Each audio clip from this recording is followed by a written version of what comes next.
Hello everybody, welcome back to my channel. I'm Mustard Saves and welcome to a summertime beat the heat recipes video. How have you guys been? I am so sorry for the long time away. I've really been missing making videos for you guys, and for those of you interested about my absence, it's a totally anticlimactic, stupid story.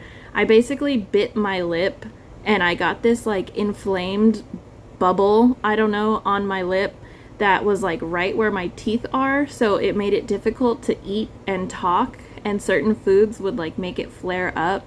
And when I went to go get it checked out at the dentist, they told me it could go away on its own, but it might take like 2 to 4 months, or I could pay $1,000 to get it lasered off. And it was seriously so uncomfortable. I really considered paying that amount of money, but I just kind of wanted to see what it would do on its own.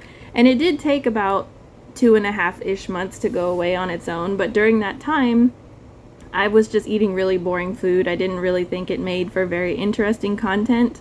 And then also, like I said, it did hurt to talk sometimes. So I just kind of fell off YouTube. And then shortly after the recovery of the lip thing, I also got my wisdom teeth removed, so that was like another like 2 or 3 week process of just kind of like eating the same things. I just kind of got lost in like the regular swing of life, and before I knew it, almost 6 months had passed, and I was still thinking about coming back to YouTube, but I just didn't know how to do it. And I just finally told myself, like, if I don't just jump in, make a video, and get back on the horse, like, I'm never gonna do it. But I really want to get back into it. So to kick things off, I thought we'd go together on a nice and easy summer what I eat in a week. One of the first things I got started on was this jar of hot honey. I got this orange blossom honey that I wasn't really the biggest fan of.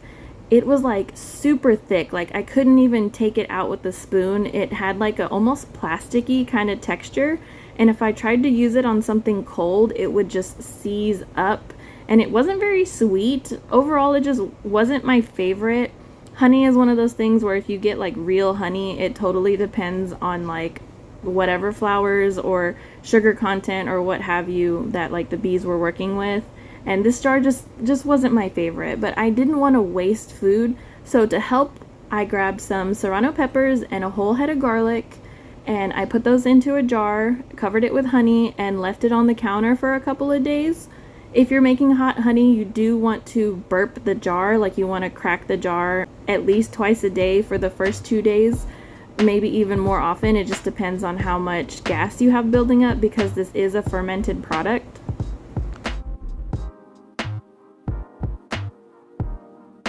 I have this clip here that's a couple of days ahead. I got off work really late and I had this like midnight craving for a like spicy honey Korean dipping sauce for some nuggets. So I got out the honey and then a couple other ingredients that I didn't really like know what I was doing. I just had an idea. So I'll write in the description what I did, and then also like a few tweaks on how I would change it if I made this sauce again. But as you can see, the honey got like super liquidy, and it wasn't so thick, it didn't stick to everything, and it was just way more enjoyable. And I didn't even have to heat up the house or nothing. The sauce took like 2 minutes to throw together. The nuggets took like 10, but they're in the air fryer. That doesn't heat up the kitchen at all, and it was just a really nice way to use up something I wasn't the biggest fan of.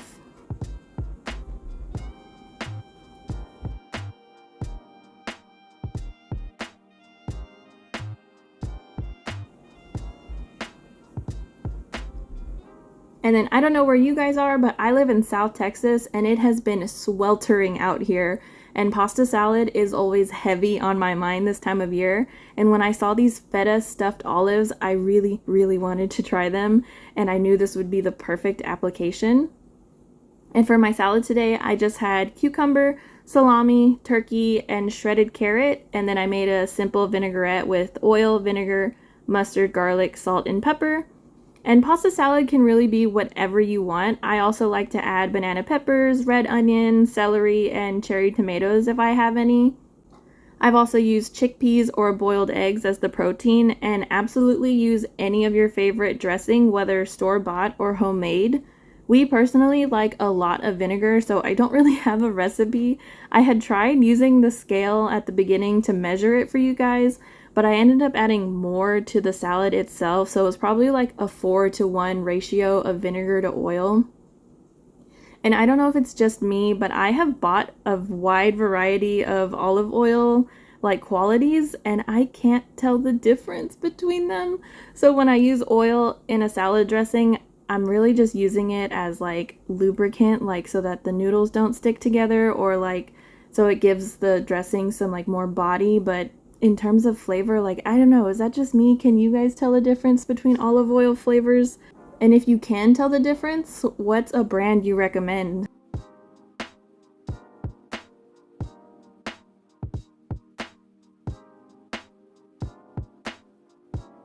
After the pasta salad, I had about a half a pound each of the turkey and salami left over, so I made these awesome turkey pesto sandwiches with tomato. And I had enough to make about 4 of these, and then I still had most of the jar of pesto left, so I ended up meal prepping a ton of chicken. Deli meat is really tasty and convenient, but just from cooking it myself, I was able to make like triple the amount of food. And while I was cooking the chicken, I also was preparing some burger patties at the same time, but it was so hot that my camera was overheating and wouldn't let me film. So here's a picture of it all laid out, and we basically just had burgers and sandwiches every day for the rest of the week. And I know that having the kitchen all hot to make these in the first place doesn't really sound like the best way to beat the summer heat, but I only had the kitchen hot for about an hour before I finished cooking everything, and then I didn't have to heat up the kitchen again for the rest of the week. This was like a real lifesaver.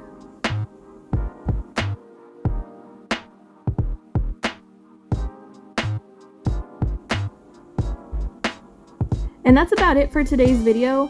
It wasn't anything particularly exciting in terms of content, but those sandwiches were seriously so delicious and convenient. It was awesome. I loved coming home from work and being able to throw together an easy to inhale meal. And I'm also the type of person who doesn't mind having the same things for multiple days in a row, especially if it's scratching a specific craving.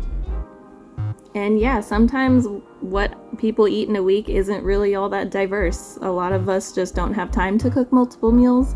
And like I said, cooking all of this meat all at once made it super easy to just slap together some sandwiches for the week. And yeah, that's all I have for you guys.